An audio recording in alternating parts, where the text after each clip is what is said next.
ย้อนขอบคุณขนมทุกการแสดงขนมพี่น้องค่ะก็เลยต้องมือกับวันกำลังใจขนมก็เพราะว่าอันนี้เป็นของมองแบบสากลนะพี่น้องวัดใดวัดเนือหรือว่าเอาได้ฝึกมาเหมือนกันเสร็จแล้วก็เข้ามาได้ยินเสียงของมองกันแบบสากลขนมอาจจะการฟ้อนกันก็อาจจะติดขัดกันเองขนม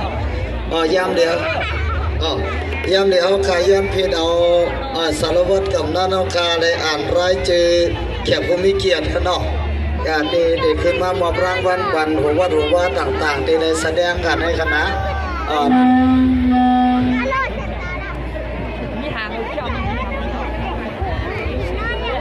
น้องที่อันได้แสดงไก่เอาในหัววัดละหนึ่งก็ขนมขึ้นมาค่ะเป็นตัวแทนมาครับสินน้ำใจจากคณะสถาวัดหมอกจามขนมจากคณะกรรมการจัดงานค่ะที่ได้แสดงข่าวขนมขึ้นมาหัววัดละหนึ่งก็ค่ะเรียนเชิญนักแสดงขึ้นเวทีนะครับเพื่อรับสินน้ำใจ